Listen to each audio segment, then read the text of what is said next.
Students will explain iconic stage of Brunner's cognitive development theory.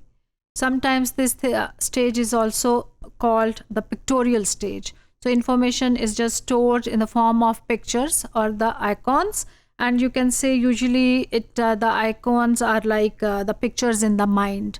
कि हम जिस तरीके से किसी ऑब्जेक्ट को परसीव करते हैं, तो वो जो एक आइकॉन या एक पिक्चर रिसीव करता है हमारा माइंड, वो उसी पिक्टोरियल वे में आपकी मेमोरी में स्टोर हो जाता है जाके. सो ये जो थ्योरी है, ये स्टेज इस तरीके से भी आपको एक्सप्लेन करती है कि why and when we are just learning new subject, the new concept, किस तरीके से हमारे जो मेमोरी है उसके पार्ट बनता चला जाता है. इसी तरह से देखें कि ये जब हम आपके बुक्स में मैनी टाइम्स कुछ डायग्राम्स बनी होती हैं, कुछ इलस्ट्रेशंस बनी होती हैं, तो आपको वो कॉन्सेप्ट अंडरस्टैंड करना ज़्यादा इजी हो जाता है as compare to the only text given in the books. तो यहाँ पे भी आप देखेंगे बच्चों को जब आप बुक्स दे देते हैं तो वो उसके साथ अपनी मेमोरी को एसोसिएट करते हैं, और जो पिक्चर्स हैं वो उनके माइंड पे वो इम्प्रेशन देती हैं जो उसको रिसीव हो रहा है.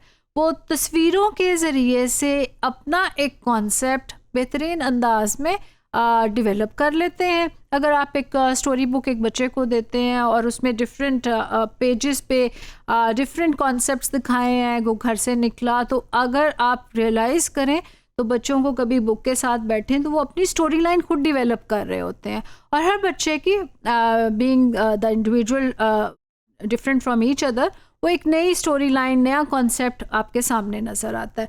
तो इस पे भी आप देखें कि ये एक थिंकिंग जो डेवलप हो रही है उसके ऊपर ये स्टेज बेस कर रही होती है, इमेजेस को लेती है, और सच एज हेयरिंग, स्मेल और टच जो है वो इसके साथ डिफरेंट सेंसेस जो है वो जुड़ के सामने आती हैं. तो जो आइकॉनिक स्टेज है हमारी, ये हमारी सेंसेस के साथ एसोसिएटेड हो जाती है जाके.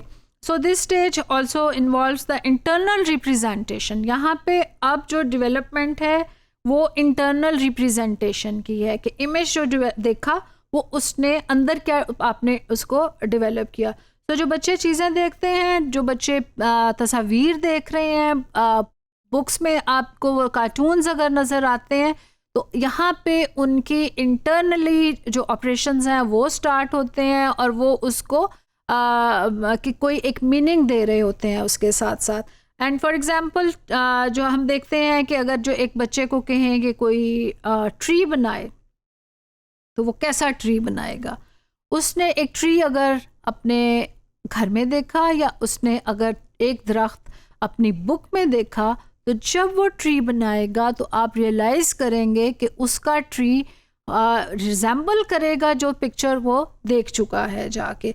सो अपनी वो एक रिप्रेजेंटेटिव स्टेज पे उन्हीं चीज़ों को रिप्रेजेंट करेगा जिस तरीके से वो देखता है. मैनी टाइम्स आप देखें कि वो बच्चे जिस तरह के कार्टून्स देखते हैं तो उनकी ड्राइंग्स भी कार्टून शेप में, या उनके मदर फादर अगर फॉर एग्जांपल वो देखता है कि उसकी मदर के बाल बहुत लंबे हैं, और तो वो बहुत लंबी सी एक लाइन लगा देता है कि ये उसकी चुटिया है.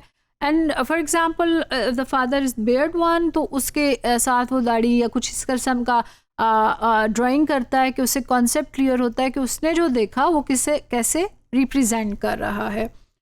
इसी तरह आप देखें कि इस स्टेज के ऊपर, इस आइकॉनिक स्टेज के ऊपर, वो जितनी स्टोरीज आप उसको पढ़ाते हैं और जिस तरीके से आप वो दुनिया को साथ देखता है, तो उसे वो रिलेट करना शुरू कर देता है.